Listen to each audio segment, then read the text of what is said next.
सभी साथियों को मेरा नमस्कार। मीरा के इन वचनों को सुनना, ये वचन तुम्हारे हृदय के भी वचन किसी दिन बने तो तुम्हारा सौभाग्य होगा। इन्हें तुम गीत, काव्य और भजन ही मत समझना। यह प्राणों की प्यास है, यह प्राणों की पुकार है। मीरा ने जो कहा है यह उसके हृदय का भाव है।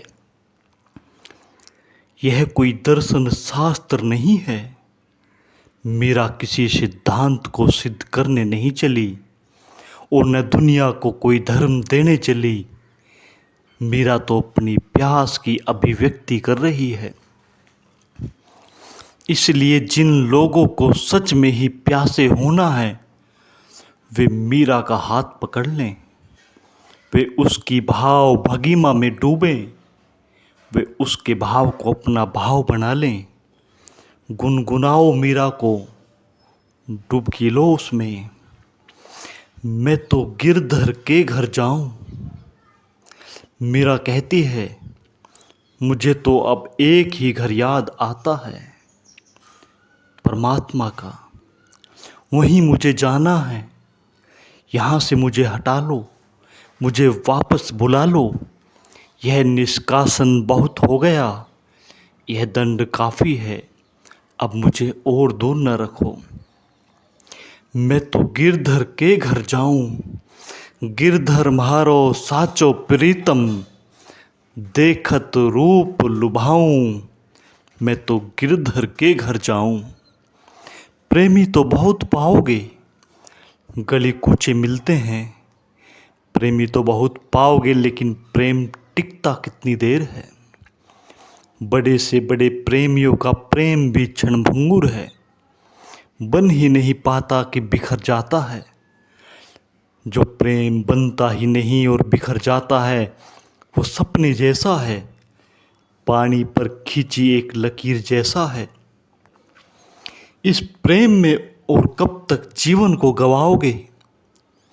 जन्मों जन्मों से इसी के पीछे भाग रहे हो, प्रेमी को खोज रहे हो, मगर असली प्रेमी को नहीं खोजते। असली प्रेमी से क्या अर्थ है मीरा का, गिरधर म्हारो साचो प्रीतम। क्यों कहती है गिरधर मेरे सच्चे प्यारे। सच्चे यानी एक बार मिल गए तो मिल गए, फिर बिछड़ नहीं होती, फिर विरह का कोई उपाय नहीं। यह जो विवाह है एक बार हो गया तो इसमें फिर तलाक नहीं। इस पृथ्वी पर जो जितने विवाह होते हैं सब में तलाक मौजूद ही रहता है। न भी दो तलाक तो भी मौजूद रहता है, न भी दो कानूनी ढंग से तो भी हो जाता है। बहुत कठिन है इस जगत में प्रेम को स्थिर बनाना, क्योंकि जिस मन से हम प्रेम करते हैं वह मन ही स्थिर नहीं है। दोनों व्यक्तियों के मन स्थिर नहीं हैं। दोनों व्यक्तियों के मन में तूफान है और दोनों स्थिर होने की सोच रहे हैं प्रेम में। ध्यान में जो स्थिर नहीं हुए वे प्रेम में कैसे स्थिर होंगे। एक स्थिर नहीं हो सका तो दो मिलकर कैसे स्थिर होंगे। एक ही काफ़ी चंचल होता है, दो मिलकर चंचलता अनंत गुना हो जाती है। टक्कर और टकराव। प्रेमियों की सारी कथा संघर्ष की कथा है, लड़ाई झगड़ा। बने रहे साथ तो भी साथ कभी टूट जाता है। बने रहते हैं किन्हीं कारणों से, आर्थिक सुविधा है, परिवार है, बच्चे हैं, प्रतिष्ठा है, नाम है, जाएं तो जाएं भी कहाँ। उस साचे प्रीतम की तो कोई खबर भी नहीं मिलती, उसका तो कुछ पता भी नहीं। तो जो हाथ में है उसी को पकड़े रहो। कहते हैं समझदार लोग कि आधी रोटी भी ठीक सपने की पूरी रोटी से। तो वह पता नहीं साचा प्रीतम मानो की पूरी रोटी है और तृप्त कर देगा, लेकिन कहाँ है उसका तो कुछ पता भी नहीं। तो पकड़े रहो जो भी आधा है, बासा है जो भी टुकड़ा मिला। अज्ञात के भय से, अपरिचित के भय से, जो भी हाथ में है उसे पकड़े रहो, जकड़े रहो, छोड़ मत देना।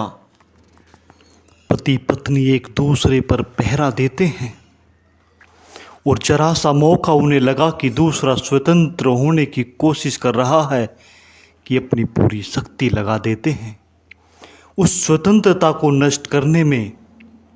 फिर यह कैसा प्रेम हुआ जो स्वतंत्रता की गर्दन दबा डालता हो, जो स्वतंत्रता को फांसी लगा देता हो।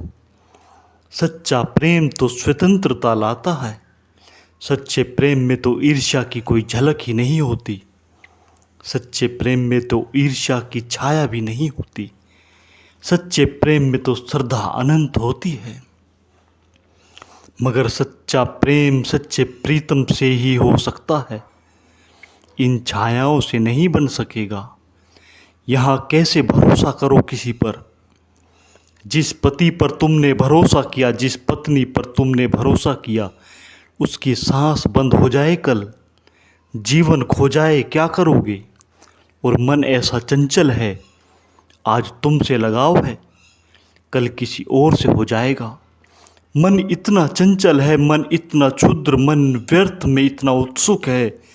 कल कोई और धनी मिल जाए, कोई और सुंदर देह का व्यक्ति मिल जाए, कल कोई और रूपवान मिल जाए तो बात खत्म हो गई। परमात्मा से और रूपवान तो पाया नहीं जा सकता और परमात्मा से और धनी भी नहीं पाया जा सकता। परमात्मा से ऊपर तो कोई है ही नहीं। इसीलिए परमात्मा के साथ जो प्रेम बन जाता है उसमें कोई प्रतिस्पर्धा, कोई ईर्ष्या नहीं जन्मती। और फिर परमात्मा के साथ यह भय भी नहीं कि वह तुम्हें छोड़ दे, तुम्हें पकड़े ही हुए है। तुम चाहे उसे पकड़ो या ना पकड़ो, उसका हाथ तुम्हारे हाथ में ही है। तुम जब सोचते हो तुमने परमात्मा का ध्यान भी नहीं किया, विचार भी नहीं किया, तब भी वही तुम्हें संभाले हुए है। अन्यथा कौन तुम्हारे भीतर श्वास लेगा? कौन तुम्हें खून को दौड़ाएगा रगों में? कौन तुम्हारे हृदय में धड़केगा? तुम चाहे उसे इनकार करो, परमात्मा ने तुम्हें इनकार कभी नहीं किया। इसीलिए जिस दिन तुम भी स्वीकार कर लोगे वह तो स्वीकार किए ही है। जिस दिन ये दोनों स्वीकृतियां मिल जाएंगी उसी दिन महामिलन हो जाता है। गिरधर म्हारो साचो प्रीतम, देखत रूप लुभाऊं, और उसका रूप अनिर्वचनीय है। इस जगत में जो थोड़ा बहुत रूप दिखाई पड़ता है उसी का प्रतिबिंब है। इस जगत में जो थोड़ा बहुत संगीत दिखाई पड़ता है उसी के संगीत की प्रतिध्वनि है। किसी स्त्री के चेहरे पर कभी तुम्हें अगर रूप दिखाई पड़ता है तो सावधानी बरतना, जरा गौर से देखना, वह रूप उसी की झलक है। किसी फूल में अगर सौंदर्य मालूम पड़ा, जरा ध्यान से बैठ जाना फूल के पास, जरा गहरे में खोजना और तुम पाओगे वह सौंदर्य उसी का है। चांद तारों में, पर्वत पहाड़ों में, सागरों नदियों में, चारों तरफ जो हजार हजार रूपों में प्रकट हो रहा है वह उसी का रूप है। वह अरूप का ही रूप है। ये सब चेहरे उसी के हैं, ये सब रंग ढंग उसी के हैं, ये सब अदाएं उसी की हैं। एक बार साचे प्रीतम से संबंध जुड़ने लगे और उसका रूप दिखाई पड़ने लगे तो फिर सभी रूप उसी में समाहित हो जाते हैं। जैसे सभी नदियाँ सागर में गिर जाती हैं, ऐसे सभी रूप उसी एक रूप में समा जाते हैं। अंत में अपनी वाणी को विराम देता हूँ। आप सभी ने मेरी इन बातों को इतने प्रेम से सुना, उसके लिए बहुत बहुत धन्यवाद।